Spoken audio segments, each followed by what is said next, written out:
Live session with me, Arun Sharma, and we are on the Unacademy YouTube channel.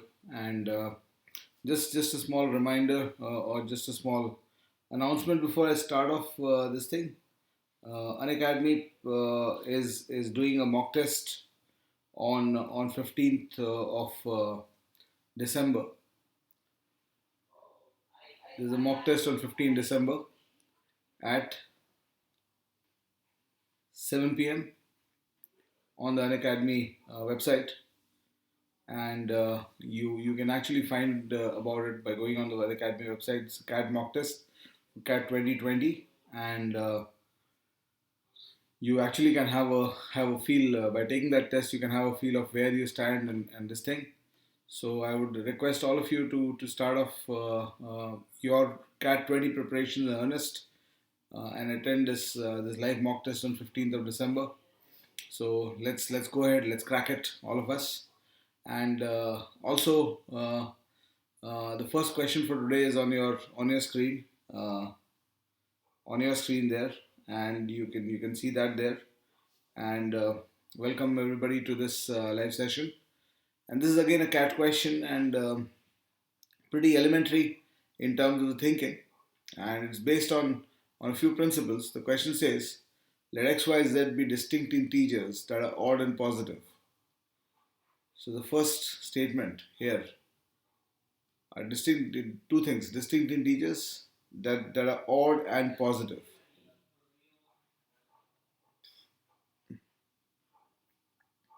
They're odd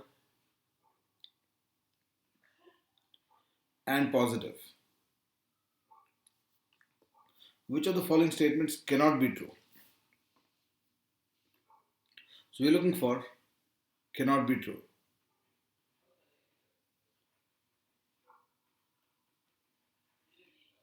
So in this question, the first option says, obviously you have to go through the options here because there's nothing else you can do in this question. And the first option talks about xyz whole square, xyz square is odd. Now, the basic principle of multiplication of odd numbers is that odd into odd is always odd. So if x is odd and y is odd, x into y will be odd. And because z is odd, z into z will be odd. So you are in an odd into odd situation. And odd into odd will always be odd. Odd into odd will always be odd. And the cannot be true gets removed here and now. This has to be true. In fact, this must be true. So option A is not the right answer here. So we move to the second step as an even. And you can simply check a 4 into 9 will always be even, where an even is multiplied by an odd. So even into odd is always even, and hence this option also is always true. Please remember, we're looking for the option statement which cannot be true. So option B is also true. If you look at option C says x plus y minus z whole square into x plus y is even. Now, in this case, each of them being odd, odd plus odd is even, and even minus odd is odd. And then when you look at x plus y, this is odd plus odd, which is even. So you have a final product which is odd into even, and odd into even is always even, and hence option C is also correct. In the sense that the statement is correct and hence cannot be true is removed from option C also. So if you look at the fourth option, it talks about x minus y. Your immediate reaction by now should be that's an even number. Y plus z That's again an odd plus odd, which is an even number. And x plus y minus z. This is an odd plus odd, which is even here, minus z, which is an odd number. So even minus odd is odd. So you are multiplying an even into an even into an odd, and an even into odd is always an even. And the statement option D says this is odd. So option D cannot be true, and hence the correct option is this option, because we are looking for what cannot be true. So option D becomes the right answer here. So there's another question like this which I have up my sleeve for you today, which you can see on the right of your screen.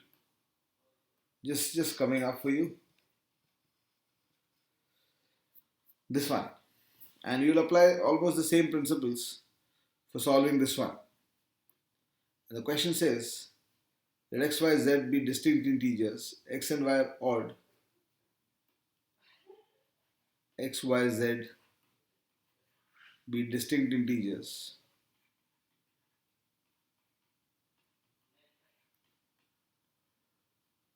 X and y are odd and positive.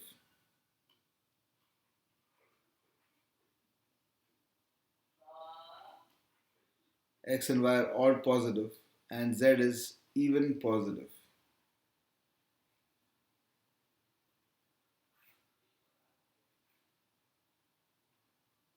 Z is even and positive. Which of the following statements cannot be true? So here we again looking at the cannot be true statement. So in this case, cannot be true if we are looking through the options. The first option says, again in this question, again we are looking for cannot be true.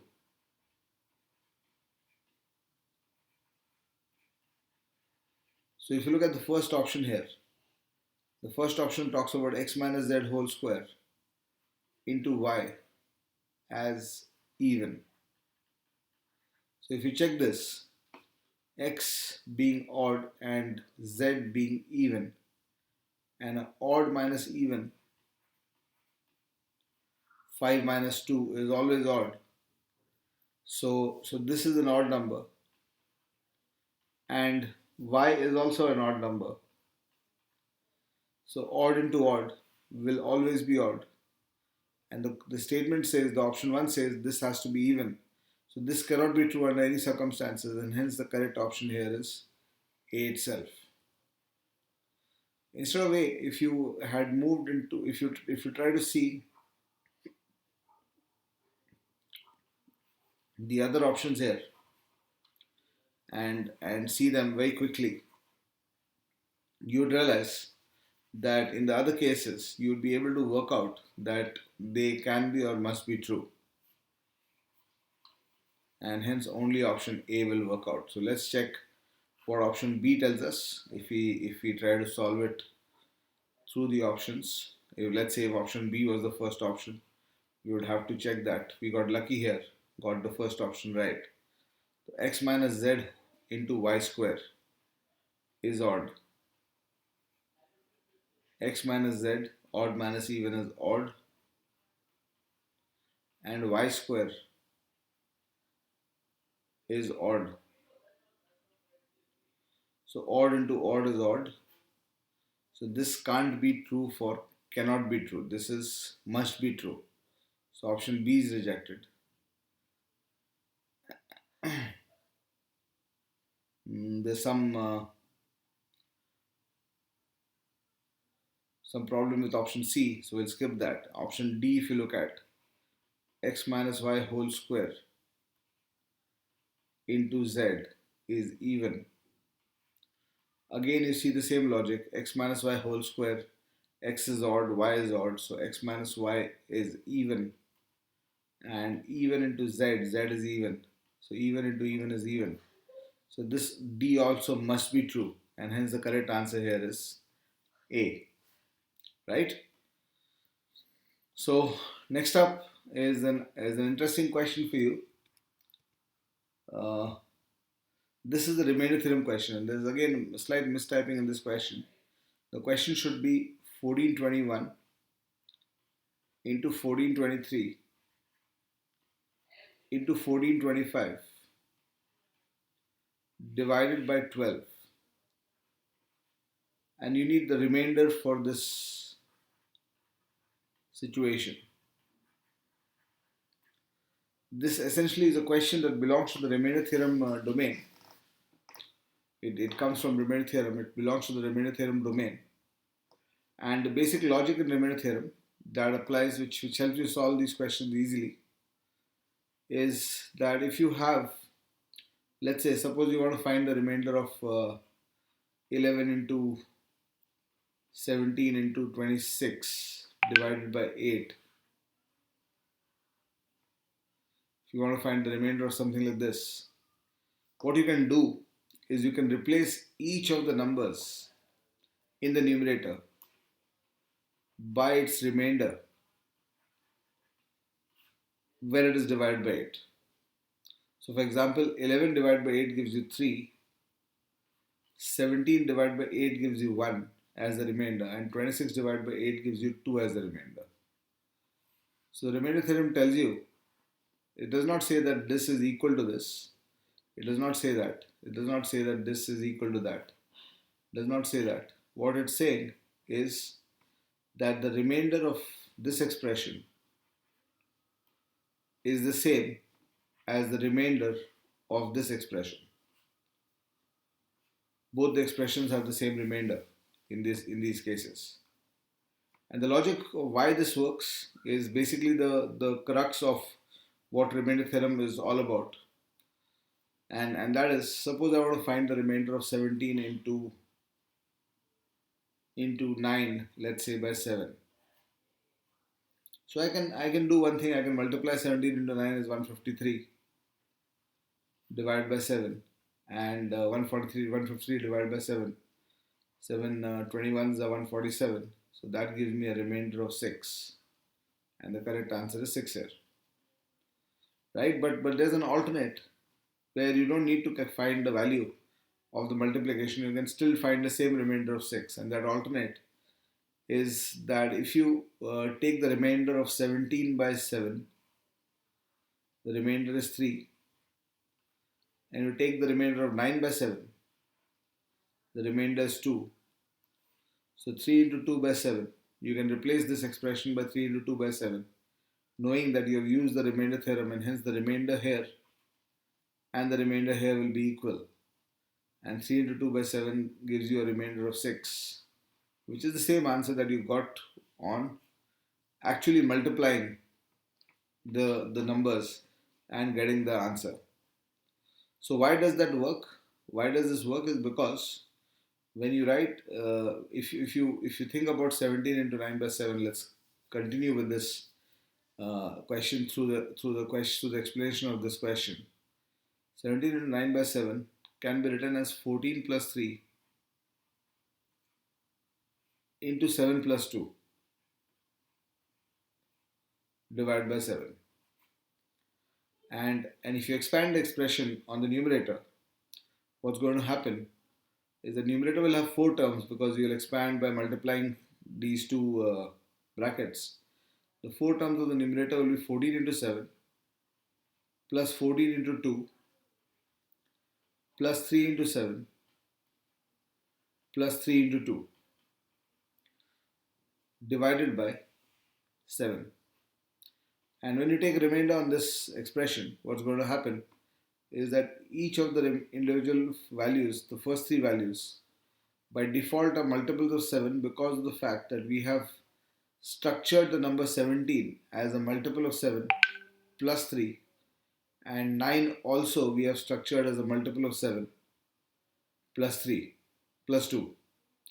So because of that structure that we have created here, the first 3 parts of this expression are going to be irrelevant for the remainder, because they'll all give me a 0 remainder individually and in an added form. So my remainder is only going to depend on the last value, and hence this is what allows us to straight away write 17 into 9 by 7 as 3 into 2 by 7. by just replacing each number. Plus, just appreciate this. What we have done is replaced 17 by 3, because if you divide 17 by 7, you have a remainder of 3. And what we have also done is we have replaced 9 by 2, because if you divide 9 by 7, you again have a remainder 2. So you replace 9 by 2, and your remainder here and remainder there are same. So this helps you solve a question like the one on screen, which talks about, it's a CAT question again, 1421 into 1423 into 1425 divide by 12. If you want the remainder, if you use the remainder theorem, it's going to be 5, because you need to calculate here that 1421 divided by 12 gives you a remainder of 5, because 1416 is a multiple of 12, the closest multiple of 12. So that gives a remainder of 5. 1423 by 12 gives a remainder of 7. And 1425 by 12 gives a remainder of 9. So 579 by 12. This, at this stage, this becomes eminently calculable. You can actually calculate. And here, 5 into 7, 35 into 9, 315 by 12. You should be able to see that since 312 is a multiple of 12, the remainder in this case is going to be 3. So that's the solution to this. Although from this point there's another process which you could use, and that's again inherent part of remainder theorem, that instead of going with 5 into 7 into 9 divided by 12 as 315 by 12, what you could also do is you could write 5 into 7 into 9 by 12 as 35 by 35 into 9 by 12, and again use the remainder theorem logic to replace the number by its remainder. In this case, the 35 will get you become 11. So 11 into 9 by 12 will give me a remainder of 3. And the calculation even at this stage can be further reduced if you work this way. Right? So this is the remainder theorem. It's a question based on remainder theorem. It's a very popular question in CAT. So we'll move on. The next question is this one. Think about this question. And if you have any queries, you can put it up on chat here.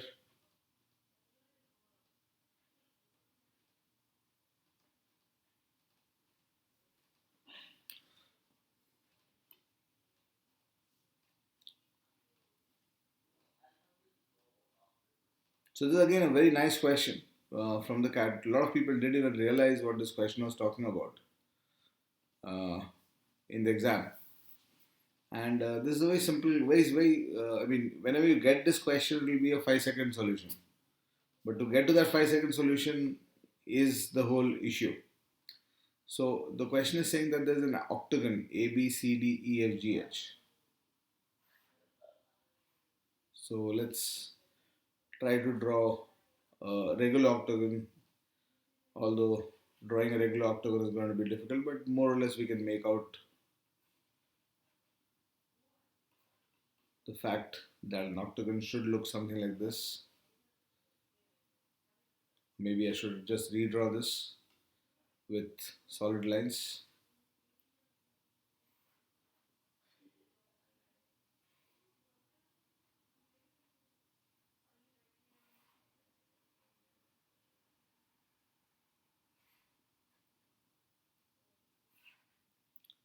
So this is how an octagon will look.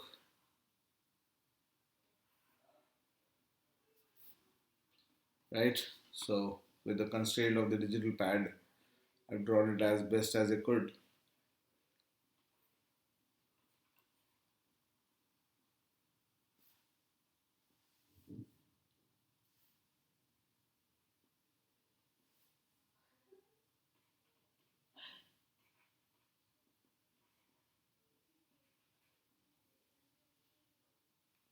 So this is the structure of the question. Hi Ashutosh and hi Jinay. I just saw your chats. Some reason the chats were not coming to me. So Jinay is asking me कि quant weak है snap के लिए 7 दिन में क्या करें. So my answer, Jinay, would be that if your quant is weak और 7 दिन में काम करना है तो थोड़ा सा I mean maybe 7 दिन में of course you can't do the complete cycle. तो थोड़ा सा फोकस कर लो स्नैप में on on what you can say as the LOD ones of arithmetic arithmetic chapters पे focus कर लो starting from averages, allegations, percentage, ratio, proportion, time and work, जितने जितने word based school based chapters हैं उस पे focus कर लो और just go in and be a little bit selective about the questions you think you can solve. Good to know that, Chandan. Good. तो क्या करो, रोज LOD 1 लेवल स्नैप में थोड़े इजी क्वेश्चन ही आएंगे, बहुत टफ क्वेश्चन नहीं आएंगे. और होप कर रहा हूँ कि कुछ तो किया होगा तुमने अभी तक. It's not just you just starting of now. तो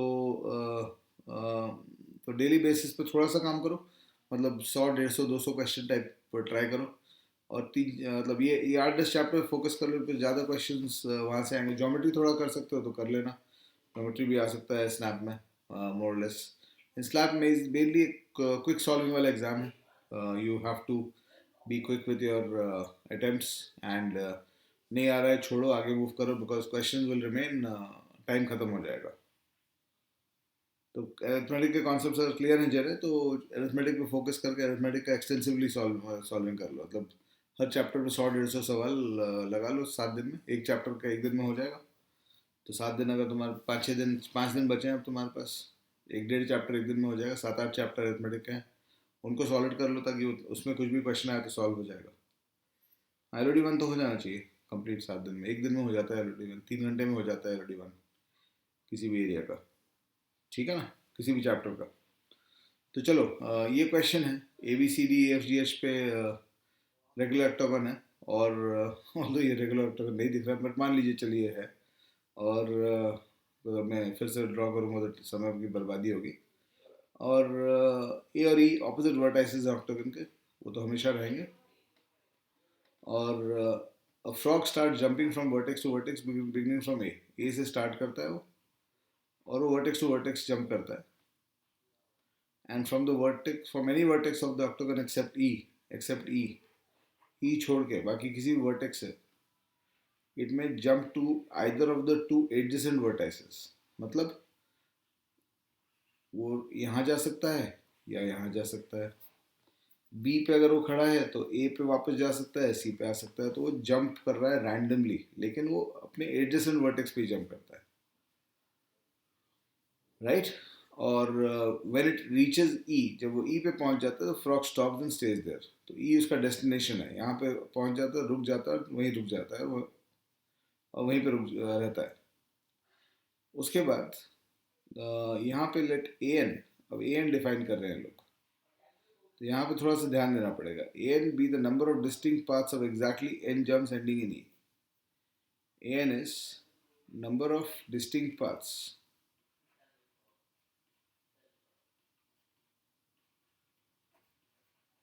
ऑफ एग्जैक्टली एन जम्प्स. तो इन्होंने क्या किया है, इस एन और इस एन को जोड़ दिया है.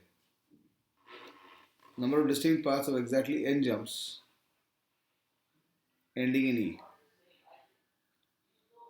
तो जैसे A4 अगर मैं चाहूँगा तो मुझे 4 जंप में ई पे पहुँचना है, कितने डिस्टिंक्ट पार्ट्स हैं. तो जाहिर बात है मुझे दिखेगी एक क्लॉकवाइज होगा और एक एंटी क्लॉकवाइज होगा. तो A4 का वैल्यू 2 आएगा. तो इस तरह से मैं सोच सकता हूँ. अब ये क्वेश्चन क्या पूछ रही है उस पर जाना पड़ेगा हम लोग को. सवाल ये पूछ रहा है कि what is the value of A2n-1, A2n-1. अब ये सवाल आपको जब भी सॉल्व करिएगा, आपको जब भी ये समझ में आएगा, तो ये आपको 5 सेकंड का सोल्यूशन है. जिन्हें तब तक पूछ रहे हैं मेरे से मॉक्स कितने देने चाहिए स्नैप के, तो कम से कम 2-3 मॉक दे दीजिए स्नैप के लास्ट वीक में. बिकॉज मॉक से ही आपको ये समझ में आएगा कि स्पीड पे कैसे मुझे जाना चाहिए। तो एनीवे कम बैक, तो a2n-1 का वैल्यू क्या है? तो यहाँ पे आपको ये समझना है कि n के बदले इन्होंने 2n-1 कर दिया है, n के बदले 2n-1 कर दिया है। और मैथमेटिकल सिंबल में ये लॉजिक होता है 2n+1 और 2n-1 दोनों ऑड नंबर्स होते हैं।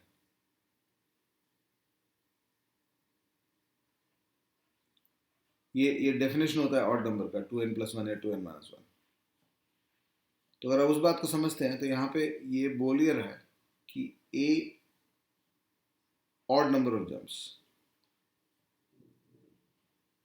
तो ऑड नंबर ऑफ जंप्स में वो e पे कितने तरीके से पहुंच सकता है। और समझने वाली बात यहाँ पे ये है कि आप कुछ भी कर लीजिए, आप राइट से आइए, लेफ्ट से आइए, आप 4 बार ऐसे ऐसे करिए, उसके बाद आप वापस आइए और ई पे पहुंचिए। आप किसी भी तरह कोशिश करिएगा, अगर आपका नंबर ऑफ जंप्स ऑड है,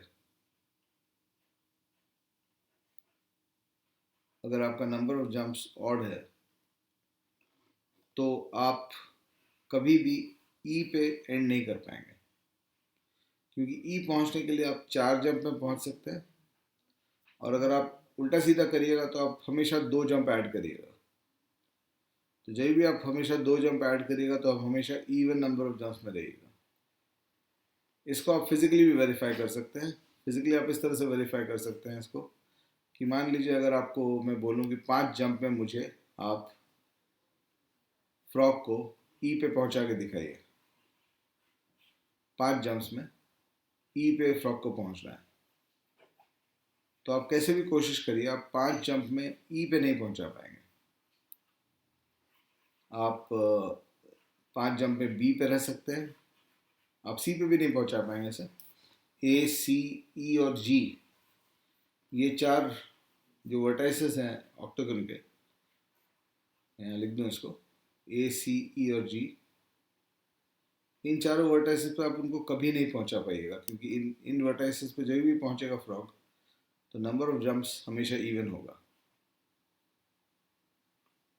नंबर ऑफ जंप्स हमेशा इवन होगा जब भी इन 4 पोजीशन पे पहुंचेगा। और जब भी वो बी, डी, एफ या एच पे होगा तो आप देखिएगा कि वहाँ जब भी पहुंचेगा तो नंबर ऑफ जंप्स उसका ऑड रहेगा।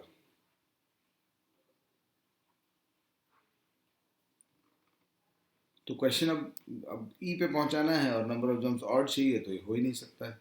ये इसका लॉजिक है।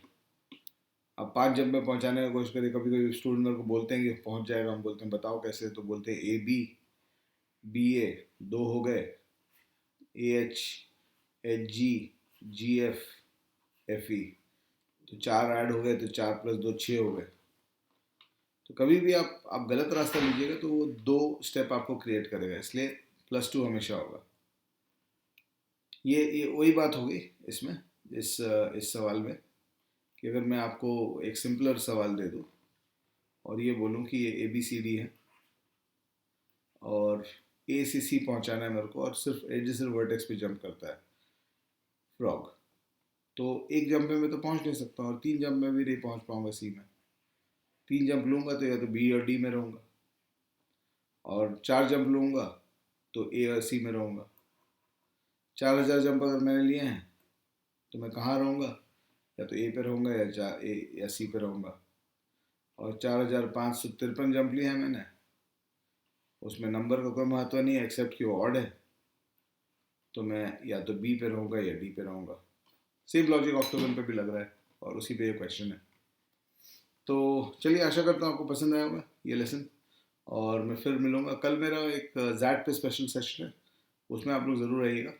और अभी के लिए मैं फिर आपसे गुड बाय कहता हूँ। Bye for now, thank you so much for attending, good bye.